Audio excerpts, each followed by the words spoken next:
Hey you guys, it's M4J here, and welcome back to the M4J Network here on OpenTTD. Now, last time out I said that episode 79 was going to be the last episode of the year. I kind of covered my own back. I said it was going to be the last episode of the main series for the year, and it's kind of true. This is going to be part of the main series, but it's not like a build episode or a ride along episode or anything like that, even though we are technically riding aboard a train right now. This is the high-speed service between Bahecity and Gardcity St George, Bahecity Central that is. The reason I'm riding along this while I'm chatting with you guys now is because I've re-signaled the line between Fort Bredborough Celestial Airport, is it? Fort Bredborough Celestial Airport, something like that, and Bahecity Central to the new speed limit standards. So all trains now that run along that section, anything to the north of Fort Bredborough still needs to be done, and trains to the east from the station I can't remember the name of right now. I keep going to say Wenningpool, but it's not Wenningpool. It's not Winston either. It's another W. Is it Renningpool? Something like that. I can't actually remember off the top of my head. But that is also needing to be done still. It is technically done. It's part of the East Coast Main Line, but at that time I wasn't really sure what the standards were, and I didn't have a specific passenger speed and a freight speed, so I am going to have to go back and tweak that. But as for the route here, I was testing it, which is why I've got this high-speed train, and I have the time it takes for this high-speed train to reach Gardcity to tell you what this episode is actually all about. Hopefully I will get it done a little bit quicker than that, but for now, basically, this is my little end-of-year gift to you guys. So all of what you're seeing on the screen right now will be available to you at the moment in which you're watching it. If you head over to m4jmedia.com, the link will be in the description to the actual download page. But you'll be able to download the version of the map as of episode 80, which is what you're watching now. I have made some tweaks between episodes 79 and 80, which is why I wanted to include the latest version of the map. You will also find a folder with all the GRFs, new GRFs that I use, and you will also find the BRTrains M4J Network repository folder as well. That's something I have to legally release as part of releasing my version of BRTrains as a new GRF. I will include the GRF file as its own download as well, for those of you who wish to just download that without downloading my whole new GRF folder.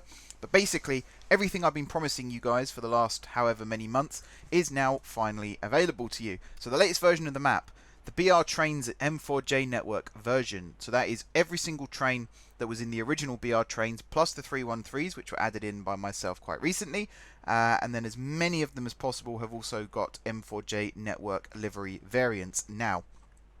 One more thing I might do, I'm not going to do it for this version, but I might do it in the future, is I know there was a complaint that the 170s didn't have all of the liveries available, so I might go back and see if it's possible to add those in as well, and if I do manage to do that, I'll include it in a future version which will be released in the new year, because I like the 170s and the 171s and the 172s, so I'd like to have all of the livery variants available, including an M4J Rail livery, of course. What you're seeing with M4J Rail is like version 1 of the livery, which is in most cases the BR blue and grey, where the blue's been made to M4J blue and the grey has been turned into M4J red. I'm happy with it to an extent, but not entirely. So you can see I've been experimenting with different variants. For example, the 442s have the M4J Rail Express livery, which is black with blue and red trim. Same with the HSTs, there's a long distance version, which is very similar, black with blue trim. The M4J Rail Freight, there's two different variants, there's blue and red, depending on whether you're hauling raw or manufactured goods. I kind of want to go back and make my own in the future. So like wipe out all of the, like keep the chassis as it were, do what Viva Rail have done with the D-Train. Keep the chassis, keep the windows in place, but repaint my own livery from scratch. Pixel art is not my strong point. It is something I'm practicing. It was something that I was doing earlier in the year as well, but never really... I mean, I was getting good at it, but for making things like books and weapons and things for pixel art games, which is a very useful skill, by the way. Never knock pixel art, because it is incredibly detailed, believe it or not, even though you're painting literally as individual pixels. But OpenTTD is very similar, and I have a lot of respect and admiration for pixel artists in the OpenTTD community, because they have to turn a real livery on the side of a train into something that is literally 26 pixels long in most cases, and maybe 13 pixels tall. So it is incredible the amount of detail they do actually get into it. Very impressive. But it's something I would like to learn how to do, and I imagine at some point in the new year I will teach myself properly how to do it, because I have an idea for M4J Rail and what the livery is going to look like eventually. And it's not going to look like a reskinned version of the BR Blue Grey, nor is it going to look like a reskinned version of the Network Southeast, which is something else that I used for the Networkers. Although saying that, I do like the Network Southeast, so that might be what I use for the Networkers specifically. But I'd like something that, a bit like in real life with the BR Blue Grey, not every train looked the same. Obviously different designs called for different variants, and that is again something I'd like to replicate. Copying the BR Blue Grey into M4J Rail did do that to an extent, but I don't know, I feel like I've cheated slightly in doing that. Maybe you guys have a different opinion to me on that. If you guys want to keep that variant, that's entirely up to you. If you guys want me to keep that variant, comment down below. But I want to have a go at making my own. Maybe I'll call it like M4J Rail New. I've took way too long to come up with that as a name. But you know, like you've got the so you got First Capital Connect, then you've got like First Capital Connect Dynamic Lines, which is slightly different. That kind of thing. So maybe have like M4J Rail Dynamic to completely steal that idea. Again, actually, if you have any ideas for what to call the variant, then do let me know down below.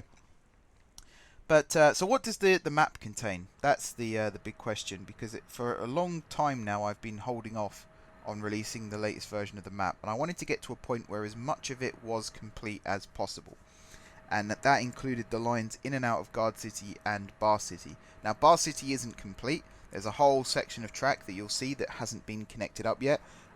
We can kind of do it as a little challenge, so connect those bits up however you feel, and post some screenshots on the Discord or the Reddit. I'll be very interested in seeing what you guys get up to with that. Likewise with Queen City, if you want to build the routes to the northeast and southeast, feel free to do those, and again, make some videos, post some screenshots, all that good stuff. I'm really interested in seeing what you guys actually do with this network. Likewise, if you make your own liveries using the BRTrains repository, I have got... Is repository the right word? Hang on a second, I've got the folder open on my other screen. Oh, I think it is. BRTrains repo. I'm just going to call it the repo from now on. If you're an amateur coder like myself, you should be able to get your head around it. It didn't take me too long. It is basically just copy the code, paste it underneath, change some numbers, you're done. I will release that document that I created as well. I'll put that on the website too. And the other thing I'll do is put all of the templates that I've made using Photoshop for the liveries. It is the BR Blue Grey that I've used, so it should be self-explanatory what you have to do. Basically, you recolor the layers, so you can use on Photoshop, for example, you can just use a color overlay. It is possible to do it on GIMP as well. I can't remember what the command is on GIMP, but I know from asking George, he did his on GIMP. For those of you that don't know, GIMP stands for GNU Image Manipulation Program. It's nothing dirty, don't worry. And it's basically a free version of what Photoshop does. There are some things that are a little bit different. There are some things you can do in Photoshop that you can't do in GIMP, and vice versa. But for, again, amateur professionals like ourselves, if you want a free version of Photoshop, I recommend GIMP. I might include a link in the description, but it's very easy to find on Google. And because basically I don't want people buying Photoshop just to recolor trains if they don't want to. So GIMP is a very good alternative to that. So yeah, again, if you make your own liveries, feel free to post them on the Discord and the Reddit. Likewise, if you want to become a patron, for example, on the M4J network and have your own franchise with your own train liveries, Link to that is in the description. Also, if you check out m4jmedia.com again and go on the M4J Network page, you can read a little bit more there as well about what happens if you become a franchise holder, particularly in rail. Road, air, and sea are still franchises available, and I have tweaked the system a little bit now. But basically, I don't have access to the new GRFs for road, air, or sea. 1 second, I'm just going to sneeze. Oh, excuse me. I don't have access to those new GRF files. So rail is the only one really I can focus on right now, and BRTrains is the only one I can focus on right now. And again, because it's the season of goodwill, a massive thank you to those in BRTrains for their help and most of all patience in teaching me how to recolor, for example, different liveries and how to do a little bit of pixel art here and there where needed. But most importantly, teaching me how the code worked, because you know, I've done CSS coding in the past and HTML coding and a little bit of JavaScript and a little bit of Python, which I always think is like JavaScript 2.0 in some ways, but it's not easy still to just look at code and be able to understand how it works, or at least it isn't for me. Some of you out there, computer scientists, programmers, you're probably looking at it, you know, every time you read a book, you read it in JavaScript, for example. But for me, it's still not really something I'm used to, so I'm always asking questions and I'm always getting things wrong. So yeah, I owe them a lot for helping me out with that. It's very much appreciated, and I'm very happy to say that I feel like I've been part of a little bit of a revolution, because since I started asking questions about BRTrains, more trains have been added to the set, new liveries have been created, and I believe BR Stations is starting to see a little bit of a resurgence now as well, which is excellent, because if that does happen any point during the new year, I will start switching some of my station designs over to BR Stations, but I'll keep an eye on that one and see how that develops. But yeah, in terms of the routes, so M4J Rail has expanded greatly from what's written on the website currently. So the website, I think at the moment, in fact, let me get that up as well. I've got a little bit more time than I thought I did actually. This video is 39 minutes long currently. It might not be that by the time you guys watch it. But yeah, if you go on m4jmedia.com or .co.uk, depending on where you are in the world, if you go to the downloads page and OpenTTD, that will take you to where you can download all the new GRFs and the maps and everything.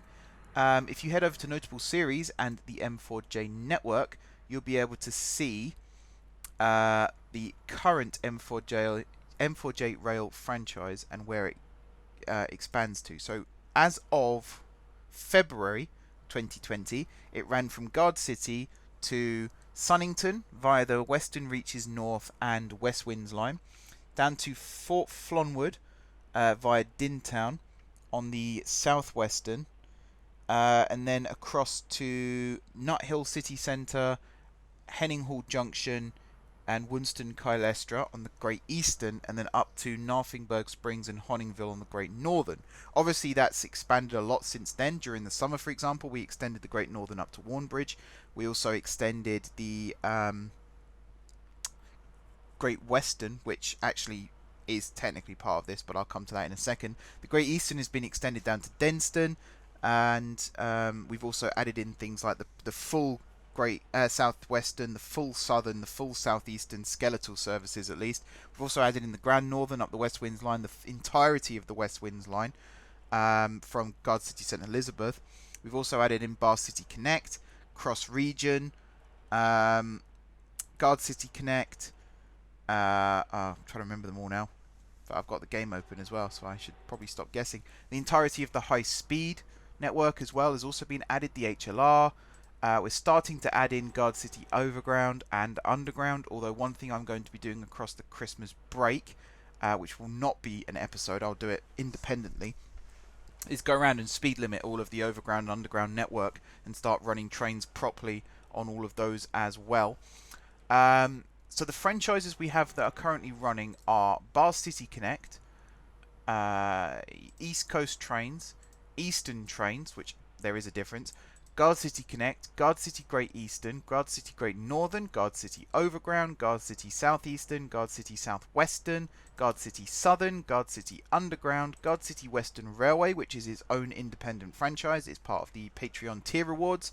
So that runs currently from Gardcity St Peter down to Munfingford Paragon, Plindham Junction, Woolworth Central, Morningpool Falls, and then all of the branch lines that diverge off there as well, apart from the ones from Great Winfield Airport. Grand Northern also runs, particularly on the line, as I said, the West Winds line. Hatfield Light Railway, which may or may not get some extensions. I'm actually really happy with how the HLR works. It is the only line on the entire network now that doesn't have any timetabling problems, which is a vast difference from where it was a year ago, where it was the only line on the network that did have timetabling problems. So I'm very, very happy to have gotten that fixed. HighSpeed. So the high-speed routes we have currently running are GSG to BAC, so Gardcity St George to Bahecity Central, Gardcity St George to Grongwell Superior, and Gardcity St George to Plenborough Torina. I am going to have services in the future that run from Plenborough all the way up to Grongwell. I'm also going to have services that run from Gardcity St George to, say, Winston Kylestra, for example, or Bar City to Winston. So they don't necessarily have to go the whole distance, and that's more in line with the TGV services. Because no high-speed 1 service terminates at Stratford, Ashford, or Ebbsfleet currently. They all run either straight through to St Pancras or to the Channel Tunnel, or to places like Dover, Ramsgate. Trying to remember where else they go. Faversham, that was the one, and so on and so on. So I'm going to add some services that terminate like at part way along as well. Transrapid is also something I'm going to get going during Christmas as well. Basically, I'm going to be bored out of my mind not making videos, so I'm going to try and find things to do to fill the time. But don't tell the missus that, because she'll kill me. Network Central is also up and running, so that's Gardcity St Bartholomew, which is the newest Gardcity terminus, not to be confused with Bartholomew Square, which now sits in the district of Bathgate. It used to sit in Bartholomew, now it sits in Bathgate. St Bartholomew has now been reallocated to where St Bartholomew Station is, but St Bartholomew is also known as Guard Square, so again, not to be confused. North Rail, is one that is up and running as well, although it's currently split into two, Northwestern and Northeastern. Northeastern isn't yet running, but Northwestern is. We've also then got the West Winds line. Western reaches north, and then a tiny, teeny bit of Western reaches south, which runs between Gardcity St Michael and New Puston, which is an awful name for a town, and Fort Flonwood Parkway. And then finally we have Cross Network, which has two services. One that runs between Denston, Carnegie and Morningpool Falls on the cross region. I think it's a cross network to begin with, so this is cross region. That runs via the Cadingbury direct line and the Country Western line. Forgot the name of it then. And then we also have Denston, Carnegie to Sunnington, and that runs via the Network Central line and the Grand Northern line, and then the West Winds line. So there's lots and lots and lots and lots of stuff to play around with and to enjoy. And yeah, I think that's it actually for now. I think that is it. I'm just checking. I thought there was a traffic jam on the network then, but there isn't. So it's all good. There are plenty more opportunities to expand the rail in the future, and also regarding signalling, because I know some people are probably going to be a little bit concerned about that. It's really not challenging to do, it's just time consuming. So I've tried to make it as easy as possible. It is currently possible for you to just copy and paste from other signals around the network. So for example, on most fast lines, the speed limit is 125 miles per hour, and then on the most slow lines, the speed limit is 75 miles per hour. That does alter in some places, but that tends to be the way it goes. And the freight speed limit is 60 miles per hour, and again, it works. Basically, it works. There are instances where different speed limits are required for different reasons, and I've tried to include one version of that as much as I can around the network. But it's your own choice. If you want to get rid of the speed limits entirely, that's up to you. If you want to use them, that's also entirely up to you. If you want to change the style, if you want to go back to the waypoint system, that's also up to you. It's entirely your choice. It's your version of the map. But again, whatever you do, I'd love to see it, so please post some screenshots on the Discord. Link to the Discord and the Reddit are in the description, by the way, so you can always find them there. And if you can't get onto them for whatever reason, please do let me know, and I'll help you out with that and sort it out for you. Right. What else is there to talk about then? So, rolling stock is something else. Again, if you want to change your rolling stock, you can. There are lots of trains still stuck in depots that aren't really doing much right now. But most of them, in fact, pretty much all of them are BRTrains. So you can re-livery them and then use them elsewhere on the network.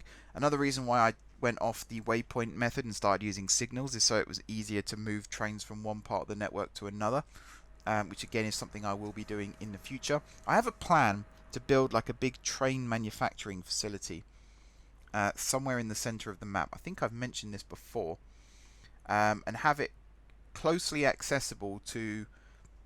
It might actually be where the Great Eastern meets the Network Central, or it might be down near Bathurst Street. And the reason for that is you can then access the overhead electrified rail, as well as the third rail, as well as, I mean, obviously if you're diesel powered, you don't need to worry about either of those.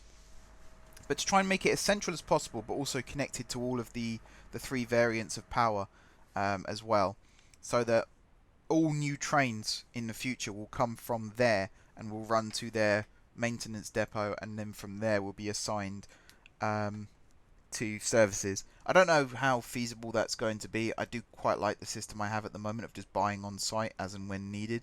But I'd like the idea of having a train care facility of some kind, maybe having it attached to an industry so that there will be freight trains coming in and out delivering parts. We kind of have that up at Honingville, although that's now been repurposed as the Northwestern Depot. But, you know, there's possibilities there still. So let me know what you think of that idea down in the comments as well. Again, going back to M4J Rail quickly, and I want to talk a little bit more about the franchises again, because I know that the info is on the website, and some of you might already be there reading it as I'm saying this. But I've given the website a bit of an overhaul, and I've changed some of the wording slightly. So I kind of want to go through it a little bit more and explain it.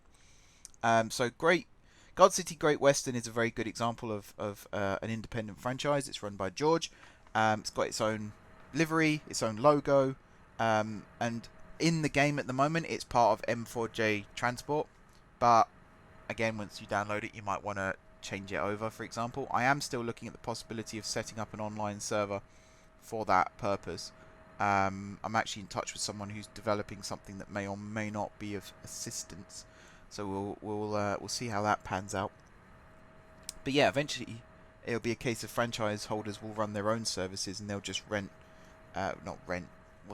they'll just obtain track access from M4J Transport. That's how I want it to go anyway, so hopefully that will be the case. But yeah, for rail, I'm going to talk about rail most, because that's the one I think most people would be interested in. So depending on what tier you are, there are 6 tiers, I believe, on my Patreon.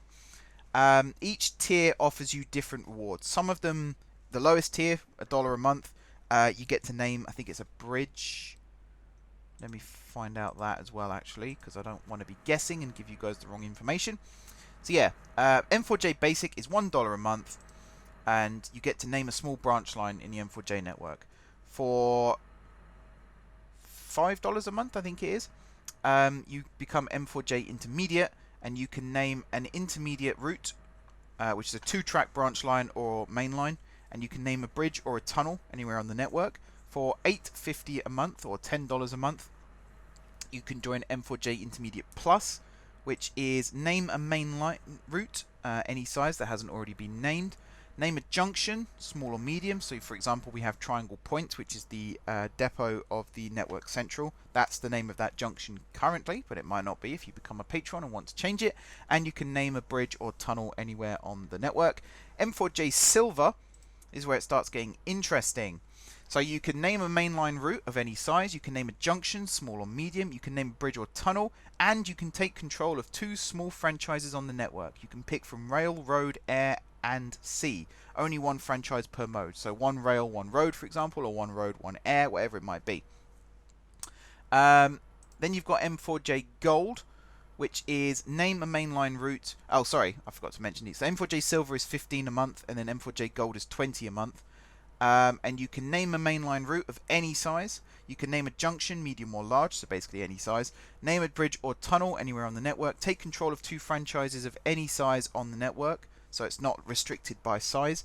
And you can have still 1 franchise per mode, but you can pick larger franchises. And the way rail works for franchise size is hub station size pretty much. So for example, Gardcity Southwestern, it has 2 hub stations, Fort Flonwood Central and Fort Flonwood Parkway, plus because of its scale, so it runs anywhere from Gardcity St Mark all the way down to Munfingford, across to Cadingbury and Bathurst Street, and then across to Fort Flonwood as well. It's quite a large franchise, so I would class that myself as being quite a large franchise. But on the flip side, you've got Northwestern, whose hub station is Honningville, but only the Bay platform's in Honningville, and it only really runs as far as Beffingway and Sunnington, but it's very restricted in that it can only run on the Grand Northern and North Valleys line. So I consider that to be more of a small-sized franchise. Network Central, which might seem like a big franchise, again is quite limited, so I'd consider that to be more of a medium-sized franchise. So that's kind of how I distinguish, but obviously boundaries will change. If you've claimed a small franchise and it becomes a medium franchise, you won't be affected by that, because that's my decision, not yours. But boundaries are a little bit more fluid than they used to be as well. So for example, the Moningpool Falls branch was never part of the Great Western, but George requested adding it, and I felt it was a good idea. Same with the Charwood branch as well. So some services can go beyond the boundaries, but most will be restricted within a box area. Same with buses. Air is a little bit different because you're allocated a hub airport and you can run to any other airport on the map. You're restricted by the range of your aircraft. You also need to have permission from whoever owns that airport, be it myself or another franchise holder.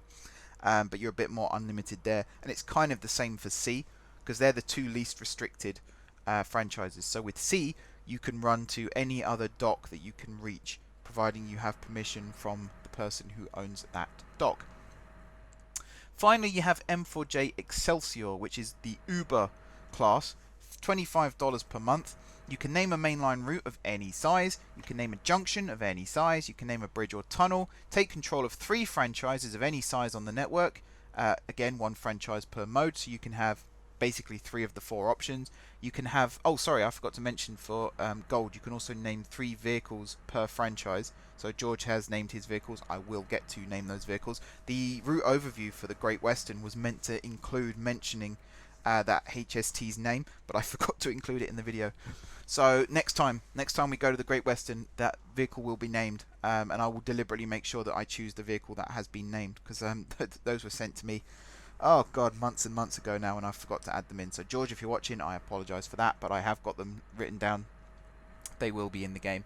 And also for M4J Gold, you can name 3 areas of Bahecity that haven't already been named. That includes technically the station names in that area as well. So Bahecity Senningbury, for example, could become Bahecity Westchester. I mean, I'm literally just making up a name on the spot here. But whatever you name that area, if it's got a major Bahecity station in it, that will also be renamed. So there's quite an incentive there. M4J Excelsior then, you can take control of 3 franchises as well as naming the bridge, junction, main line. You can name up to 5 vehicles per franchise, and that again is per franchise. So if you have like 5 aircraft in one of your franchises, you can name them. If you have 5 trains in another franchise, you can name them. If you have 5 buses, you can name them. And you can also name up to 5 areas of Bahecity of any size as well. You can actually name 1 section of Bahecity small or medium sized for M4J Silver as well. I'm really bad at explaining these, it seems. There are of course perks for other series in the game. Wow. That sentence made no sense. There are, of course, other series on the channel that you can name or rename stuff for, including things like Global Ventures, the Gardcity project. City Skylines is on there. That might get removed because I tried to load City Skylines up again the other day. People on Discord might have seen me load up the game and get a little bit excited. I do still have bad news for you, I'm afraid. The game did load this time, so it didn't crash, but the save file didn't load correctly. So there's an asset somewhere that's broken. So there might be an update over Christmas that fixes that. I am holding out hope still. But that series is still on the back burners. Global Ventures, though, will be back in the new year because I have some motivation to play Planet Coaster again. And I know that's one thing I do want to make clear as well. Like, I don't want people to support me for a particular game and then think I'm not playing that game anymore, because that's not necessarily the case. Very, very rarely do series officially end on my channel. They sometimes go into hiatus. They sometimes go away for a little bit and then come back. It really is an ebb and flow. Particularly for myself when I play creative games. it's not so much that I lose ideas, it's that I lose motivation and willpower to actually put those into play. OpenTTD is a little bit different because I still think this is my all-time favorite game. So it's a lot easier to come up with ideas. Plus, I can have it just running in the background, which you can't always do for things like Planet Coaster, for example, because it just eats up your PC. But OpenTTD is really easy to have running in the background, and it's really easy to tweak things as well. And because the game is so limiting graphically, you don't have to worry too much about making things look nice. I am worried a little bit more about eye candy now, but you know what I mean. Like, it's not like Planet Coaster where everything has to look good from 360 degrees. In this game, you really just have to see it from this one angle, and if it looks good, then tick. So it's, you know, a 16th of the effort required, basically, which is awesome. But yeah, if that's one thing that's putting people off supporting me on Patreon, then I do understand that, but hopefully I can reassure you. I am toying with the idea of lowering my tiers as well, or at least changing the tiers, but I'd like some feedback on that, which is why I did the viewer survey. Actually, one of the things I wanted to know about was merchandise and Patreon, and pretty much everyone who answered the survey said they couldn't currently support me on Patreon, which is again totally fine, totally understandable, but at the same time slightly concerning for me as a person trying to make a business out of this. But that's totally on me. That's nothing to do with you guys. But yeah, I'm going to stop talking about money now. I am going to go back to the M4J Network page on the website. A lot of the images that you're seeing, so the M4J Rail logo, I mean, that I knocked that up in Photoshop very quickly. But that is something I would like to try and get. The actual train part of the logo with the swoosh and everything, I'd like to try and get that on the side of a train in the game. Or something that looks like that, at least. Like pixel art. I might need to find a pixel artist who could actually do that for me, though, because I don't think I'd be much good. But you never know. Surprises can happen. And it would be awesome if I could get that to it. I just realised we had 3 high-speed trains there in one go. I very rarely see 1, never mind 3. The map will also be updated, as will George's map. He has a version of the map, I believe, that I can use for that, which will be awesome. Much appreciated. Speaking of the map, the PDF version of the overall M4J Network map has been completed by George. Massive thank you. Massive thank you to him for doing that. He has way more patience than me, and it looks freaking awesome. So that will be on the website as well. I don't know how big that's going to look, though, so it might be like a preview image and then you download the PDF to view it that way, or I might try and like shrink it down and then just have it pop up when you click on it. I don't know whether or not that will work, but I'll find a way to make it work because it's a really good map. It is absolutely vast, and I want as many of you guys to see it as possible. That's pretty much it for all the admin stuff. There is a lovely carousel of images going around on the website as well. That will be updated. I think I've got 10 on there at the moment. Most of it's Gardcity related, but I will add more in the future. Each one has a little box with the name of the station and then a little description about whereabouts it is and what it does. It's awesome for me, at least, to sit and look at all of these. I don't know how you guys would feel about it. It's something there to look at if you want to look at it. And if you have any questions or anything like that about the future of the network or how Patreon works still, or anything about the NewGRF, BRTrains, try and keep it specific to BRTrains, that's the only one I really know. But I can help you out a little bit more with NML coding, because that's what BRTrains is written in. But if you have any questions or comments or concerns about any of those things, feel free to comment down below on this video, or you can contact me directly on Discord or Reddit. Those latter two are easier for me to get back to you, because, I mean, YouTube comments are great, don't get me wrong, I love YouTube and its comments system, but if you want a direct response, Reddit is a good place to go. If you've got screenshots, then Discord is an even better place to go if you want instant responses. Plus, I'm always trying to get the numbers up on both of those. The Reddit community especially is a bit sparse right now, so I'd like to try and get more people posting on there and being active on there. But Discord as well. You know, it's always nice to have chats on Discord. It goes a bit quiet every now and then, so it'll be like a week or so, and then someone might post an article and we chat about that for a bit, and then it'll go quiet again. Then a week later, someone else might post an article. So let's try and keep the atmosphere going, the vibrancy going. That'll be really cool. And the last thing I want to talk about is streaming and uploading videos again. So basically, streaming went away during last year because I had some issues with my network. I also had issues with OBS, but mostly with my network. I believe I have now fixed those issues, which if I have is awesome, because it means I can go back to streaming again. Now I'd like to start streaming in the new year. I don't know if it's going to be in place of these Thursday videos or whether it's going to be as well as these Thursday videos. I like the system I had of streaming on a Thursday and then doing a time lapse of that stream on the Tuesday, but because we've now got the root overview videos going up on Tuesdays, and also the history of the M4J network will also be going up on Tuesdays, maybe alternate weeks, but as I said before, I'm not uploading the history of until I've got all of the videos produced. And the service overview, root overview, whatever you want to call them, they'll be going up every 2 weeks, assuming I can actually get them made, because they are a bitch to make for me because I'm not used to that much editing, but there we go. Let me know what you think though. If you want streaming to come back, do you want streaming to run alongside the current series? Do you want it to run instead of the current series? So, you know, obviously still have videos, but go back to the system we had before.